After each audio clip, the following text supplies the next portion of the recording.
Honourable महाराजा प्रद्युत विक्रम किशोर माणिक्य देव बर्मन जी, उपस्थित honourable CM महोदय, उपस्थित ऑनरेबल ईएम महोदय, ऑल ईएम्स, उपस्थित विश्वकति देवबर्मा जी, ऑनरेबल मिनिस्टर ऑफ स्टेट, उपस्थित ऑनरेबल एमडीसीज, ऑल जो जितने भी यहाँ के समस्त स्थानीय क्षेत्र निवासीगण हैं और सभी मीडिया बंधुगण, सभी को मैं टीटीएडीसी की तरफ से और व्यक्तिगत तरफ से हार्दिक अभिनंदन एवं शुभेच्छा ज्ञापित करता हूं।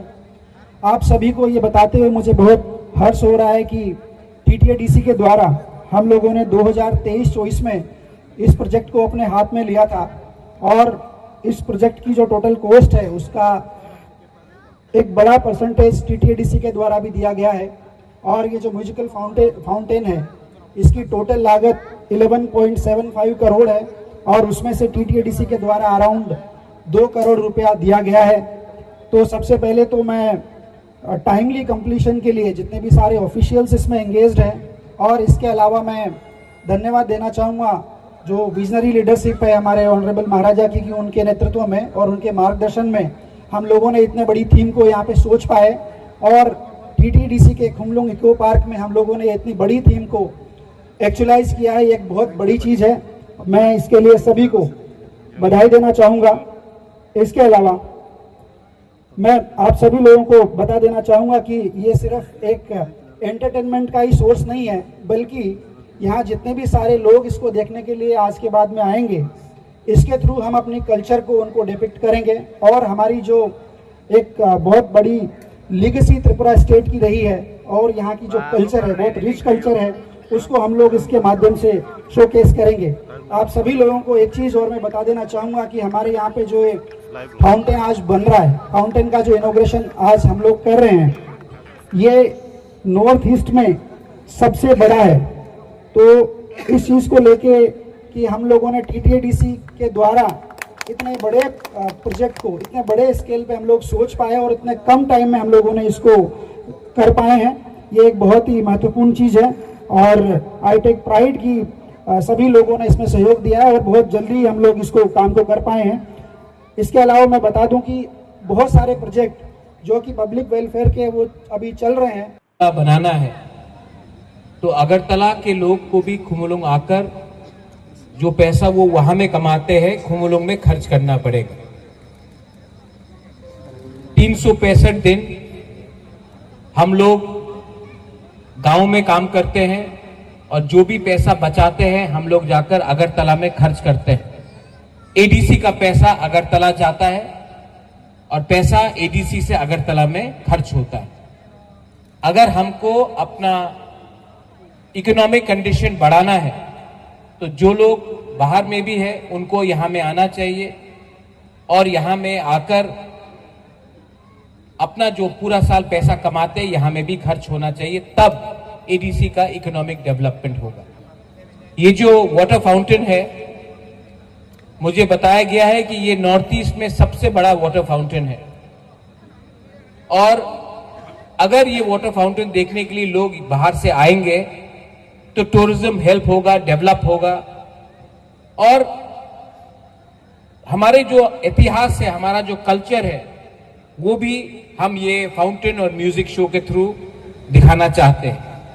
मुझे बताया गया है कि ये पूरा शो जो है हिंदी में है, बट मैं आशा करता हूं कि अगले 15 से 20 दिन बाद इसको कॉकबोरक में भी किया जाए, क्योंकि अगर हम लोग कॉकबोरक को प्रमोट नहीं करेंगे तो बाहर के लोगों को भी मालूम नहीं पड़ेगा कि हमारा लैंग्वेज क्या है, हमारा कपड़ा क्या है, हमारा वस्त्र क्या है, हमारा इतिहास क्या है।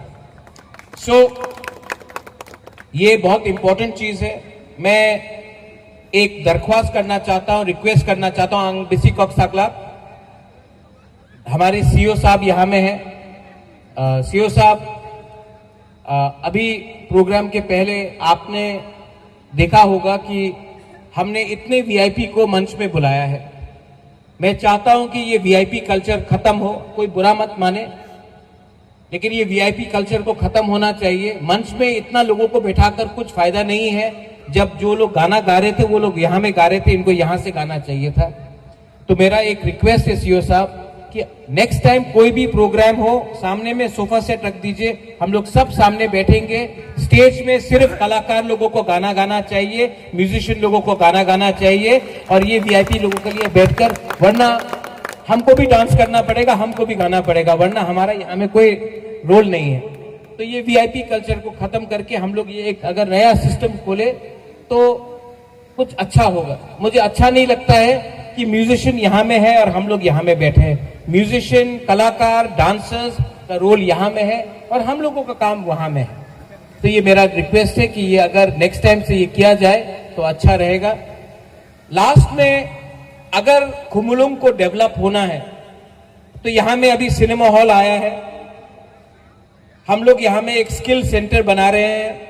ताज टाटा ग्रुप यहाँ में एक स्किल सेंटर बना रहा है। आज ही बात हुआ है कि एक centre of excellence skill development के लिए यहाँ में जगह दिया जाएगा। मैं महाराजा किरीट विक्रम के नाम में एक यहाँ में इंग्लिश कॉलेज खोल रहा हूँ। उसके बाद यहाँ में अगर ये वाटर फाउंटेन होगा और खुमुलुंग में यहाँ में अगर यहाँ में हमारे तिपरासा म्यूजिशियंस को एक प्लेटफॉर्म दिया जाएगा, तो मैं चाहता हूं कि खुमुलुंग में सब चीज शाम तक यहाँ में फूड स्टॉल्स हो, लोग यहाँ में आए, मौसम अच्छा है, फैमिली के संग आए, अच्छा टाइम यहाँ में परिवार के संग बिताए। तो खुमुलुंग को हम अच्छे तरीके से डेवलप करना चाहते हैं। लेकिन अगर डेवलप करना है तो हम आप लोग से एक दरख्वास्त कर रहे हैं, एक रिक्वेस्ट कर रहा है कि यहाँ में शांति होना चाहिए। मैंने सुना है कि यहाँ में भी पुलिस का पेट्रोलिंग कम है, ड्रग एडिक्ट्स लोग शाम को घूमते हैं, और अगर यहाँ में शांति नहीं होगा तो कोई भी लोग अपने परिवार के संग आकर क्वालिटी समय बिताएगा नहीं। तो आपका भी एक रोल है, पुलिस का भी रोल है और हमारा भी रोल है कि खुमुलुंग में ये जो माफिया या गुंडा या ड्रग एडिक्ट्स घूमते हैं, इनको खुमुलुंग का इमेज खराब करने का मौका, चांस नहीं देना चाहिए। तो मैं आपसे रिक्वेस्ट करता हूं कि कभी भी आप ऐसा देखें तो आप इनको समझाएं, रोके या फिर पुलिस में खबर करें, क्योंकि जब तक खुमुलुंग में शांति नहीं होगा डेवलपमेंट नहीं आएगा, और डेवलपमेंट नहीं आएगा तो आपके पॉकेट में पैसा और हमारा आर्थिक सिचुएशन इंप्रूव नहीं होगा। तो इसके लिए आपका दायित्व, मेरा दायित्व और पुलिस का दायित्व बहुत इंपॉर्टेंट है और हमारा इसको करना चाहिए। अंत में I want to see the musical fountain show.